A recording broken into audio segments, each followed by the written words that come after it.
Hey, you're here with Sean the Gourmet Bruce in the kitchen, Kego's Produce, world famous playground. I'm here with Chef Jackie today. Jackie, what are we cooking? Today we're going to make meatballs and gravy. And if you don't know what gravy is, that's what Italian Americans call, American Italians, I guess. That's what American Italians call meatballs, you know, and tomato sauce. Nice. Tomato sauce. Awesome. So how do we get started on making? Well, you want to start out with a nice meatloaf mix. Believe it or not, that's the best. You have your veal, your pork, your beef. So we have that in there. And I don't particularly like breadcrumbs. So what I like to do is just make like a soft. And I have that on high, or what do I have? Well, we want to put that on medium because we don't want it to right burn. there. Yeah, right there. That's cool. And it's simple. Just get like the ends of your bread or a few slices, throw it in there, and I'm going to ask you to be in charge of that and constantly turn that. Okay, constantly. Because you're looking for like a paste, like a soft paste. So we're replacing breadcrumbs with a bread paste. Okay. Healthier for you. Well, I don't know if it's healthier for you, but it just does finds it better. Yes, and it doesn't taste as stale, you know? And then what are you putting in here? I like Parmesan Reggiano cheese, so we're going to put a little bit of that in there. You need that to give it a little taste. And in the south, in southern Italy, you'll probably see Pecorino Romano in there. You can substitute that. I like putting a little bit of salt in there, a little bit of pepper. Nice. Yes, tri-colored pepper. Colored pepper, okay. Yes, and I like parsley, chopped parsley. I don't put basil on my meatballs. Start stirring, so it doesn't burn. And I love planers. I love the mini planer for garlic. This way you don't get any chunks in your meatballs.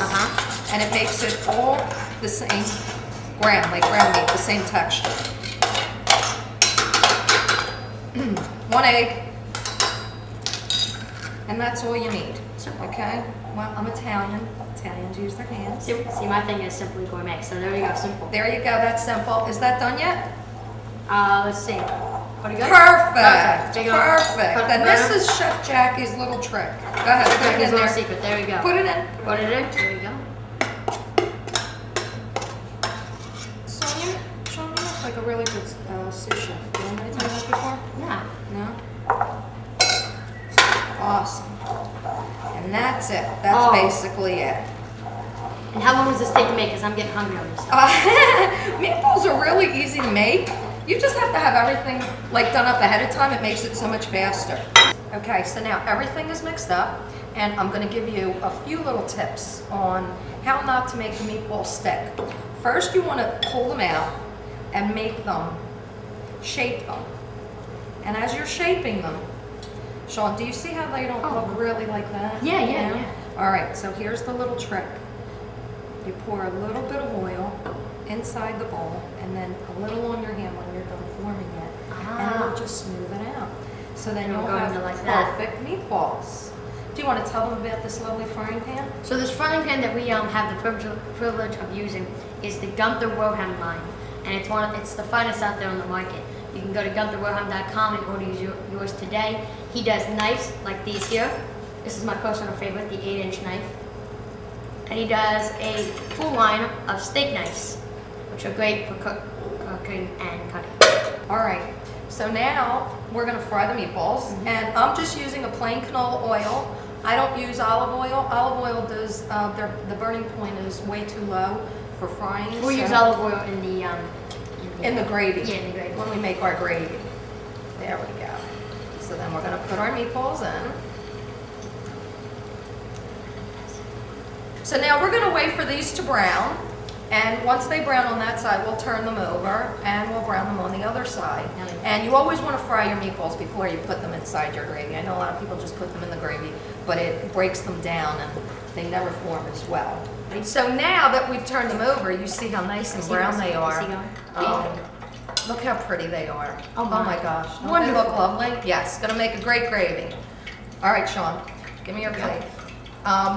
And the best way to remove oil from your meatballs is to have a plate with paper towels on it. They work the best, and you just drain them. And you see this is pretty easy to do. All right, so now comes time for when I get to try it. Buon appetito. Bon appetit. Does it smell good?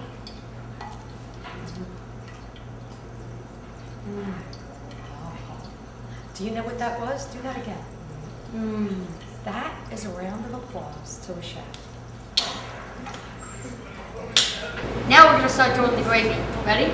Yeah. Alright, Chef, You want to start with the olive first oil? we're gonna start with Chef Salvatore's wonderful organic olive oil, straight from Italy, packaged in Italy, pressed in Italy, extra virgin, first cold press. And that's 100% cold press. Excuse me, Mom. Got a tablespoon? Tablespoon? Yeah. Awesome. Okay, so medium onion, diced, goes right in. Oh, and that's what you want to hear. The trick to food not sticking in the pan is a hot pan and cold oil. And then I put a little bit of red bell pepper. You see, you don't need much. Throw it in. I throw it in whole. It's easier that way. And I put basil. I put about, I'm going to say that's 2 bunches of basil, 2 little ones. And all the flavor of the parsley is in the stems. If you remember in the meatballs, I used the chopped leaves. So for this, I put the stems, put them in, and then you can take them all out at one time. All right, garlic. About 3 cloves of garlic. And for the gravy, I like to slice it instead of mash it or smash it or anything like that. We're going to put 2 little pinches of salt. They were little pinches, weren't they? Wonderful, yes. And about 4 or 5 grindings of pepper. And this is going to cook just a little bit. You want to saute your veggies. And I know there are different theories about what you should be putting in a gravy or tomato sauce. Does it smell good too? Smell delicious. Onions make it sweeter, so there's no need to put sugar in your gravy because the onions, if you saute them beforehand, will take care of that. And then that garlic gives it, that Italian smell. Isn't that awesome? I happen to use tomato puree, but you can use whole San Marzano tomatoes. You can cut them up. Are we dumping that in then? We're going to dump that in about 2 seconds. And we're gonna put it? Sure. Here we go, I ready? love the sous chef thing. Sean the Gourmet Bruce. Ready, set, done. The whole thing, buddy, the whole thing. There we go, perfect. Abbondanza, do you know what that means? Chow chow, I don't know. That means in abundance. Oh, there we Abundance. go. Are we ready? Yes. Go ahead, watch. Set. All right. So as you see, you put your meatballs in. And you just, go ahead, one more. And you let it cook. Now, your gravy has to cook for about 2 hours. And here's another little trick. When you start seeing the oil come up to the top, that's an indicator that the gravy's usually done. Hey, Chef Guy Mitchell from White House Chef Tours. Come on over here. All right. How you doing? We're gonna try some gravy from Philly style. Ready? Okay. Got Is it it ready? gravy? It's a gravy. Yep. Woo! Now that's Hot. gravy. Now that's great. Thank That's you. a good gravy. Oh, wonderful. Oh, look, he's Forget going about back for more. I'm Now, going for more. When you go for more, another round of applause. mmm, No double dipping. that is good gravy.